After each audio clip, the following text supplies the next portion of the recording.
Monday, you panic and sign up for an expensive course. Wednesday, you almost quit your job. Friday, you're paralyzed and do nothing. Sound familiar? In the age of AI, our emotions are making decisions before our brains even catch up. Today, we learn how to stop and how to finally think clearly. Welcome back to Book Takeaways for Professional Growth Podcast. This is episode 4 of our Decisive series. In episodes 1 and 2, we learned about narrow framing and how to widen our options. In episode 3, we explored confirmation bias and how to reality test our assumptions. Today, we go somewhere more personal, because today's question is not about logic or information. It is about how we feel. Here's the question. Some days, I panic about AI replacing my job. Other days, I get excited and sign up for 3 new courses at once. Then, I feel overwhelmed and do nothing. How do I stop making decisions I will regret? Decisions driven by fear or excitement, not by clear thinking. If you have ever quit something in anger or bought something expensive in a moment of hope or frozen completely because the fear was too big, this episode is for you. Segment 1. The pain. Making decisions in a hot, emotional state. The third villain in Decisive is short-term emotion. And this villain is powerful because it does not feel like a villain. It feels like you. When you panic about AI, that fear feels completely logical. When you get excited about a new tool or course, that excitement feels like energy and motivation. But emotions in the moment, especially strong ones, can push us to make decisions that our future self will regret. The problem has a name: the hot-cold empathy gap. Here's what that means.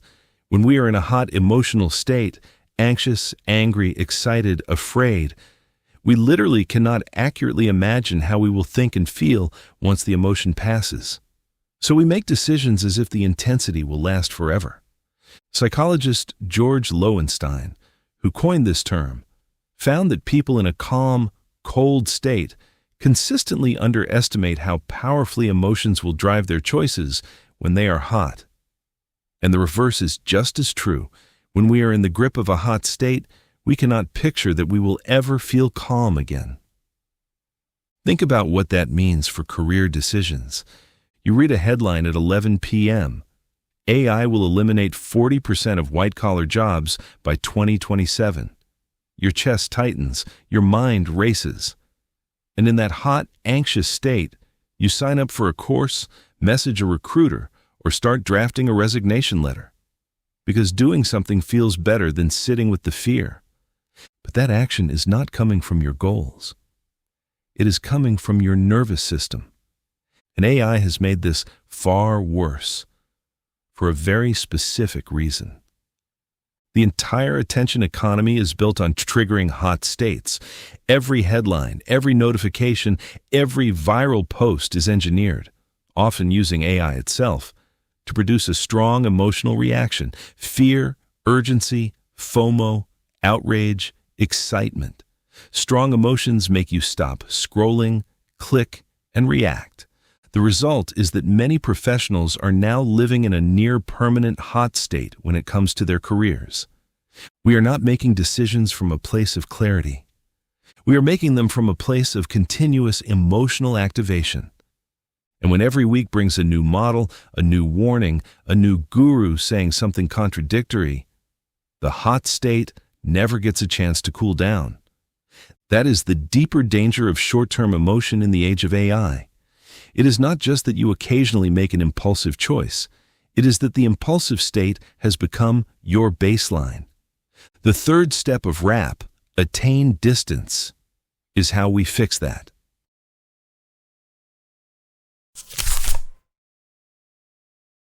Segment 2, the takeaway. Create space between emotion and decision. The third step in RAP is A, attain distance before deciding. The Heath brothers give us several tools to create space between the emotion and the choice. Tool 1. The 10-10-10 rule. This is simple and incredibly powerful. When you feel a strong emotional pull toward a decision, ask yourself 3 questions. How will I feel about this decision in 10 minutes? How will I feel in 10 months? How will I feel in 10 years? The 10-minute answer is usually the emotion speaking.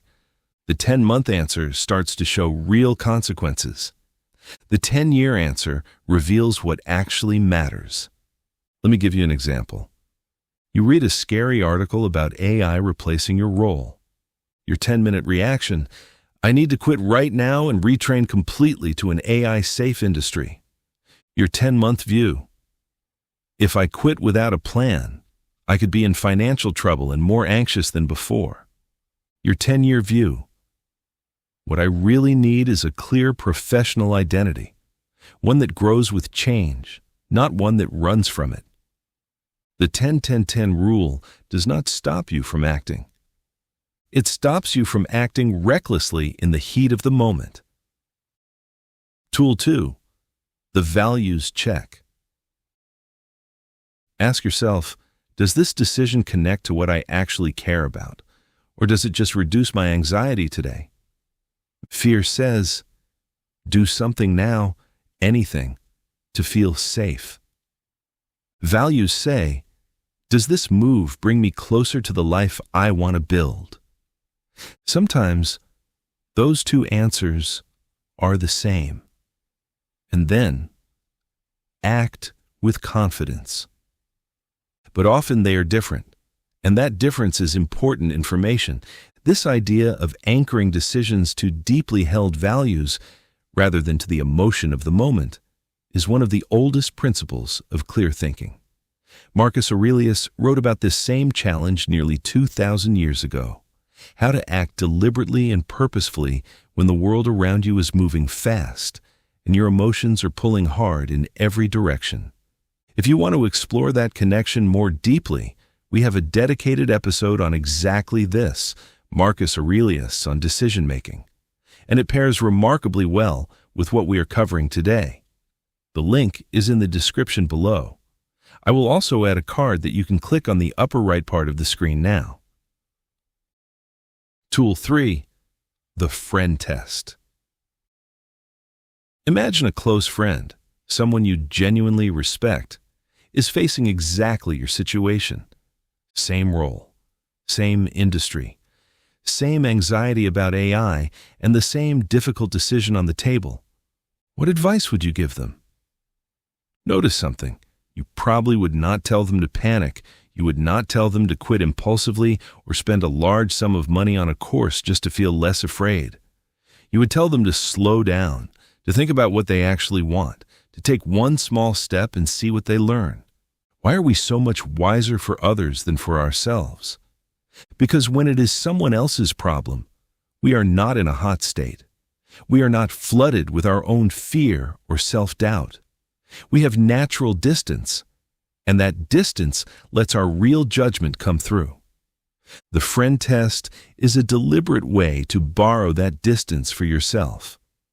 Psychologists call this the self-distancing effect.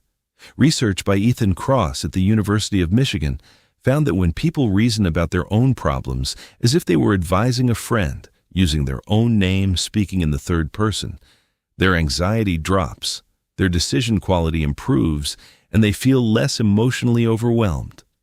So the next time you are caught in a hot state, spiraling after an AI headline, frozen at a career crossroads, or about to make an impulsive move, try this. Step outside yourself for a moment. Picture your closest friend sitting across from you, facing this exact situation. What do you tell them? That answer, calm, honest, and kind, is almost certainly the advice you most need to give yourself.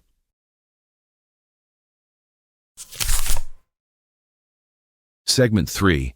The action you can do this week. Take your decision from episode 1 again. This time, Run it through 10-10-10. Write 3 sentences. In 10 minutes, I feel. In 10 months, the consequence could be. In 10 years, what I will care about is. Notice if the 10-minute answer and the 10-year answer agree, or if they are pulling you in different directions. In Episode 5, we are going to face the final villain, overconfidence. This one affects even the best professionals, the people who have widened their options, tested their assumptions, and created distance from emotion. They are still sure, too sure, about the future. And that certainty is its own kind of risk. Join us for Episode 5. Thank you for listening. I am Marcus. If this episode helped you slow down one decision today, it was worth it. Subscribe and share with someone who needs to hear this. See you in Episode 5. Keep growing.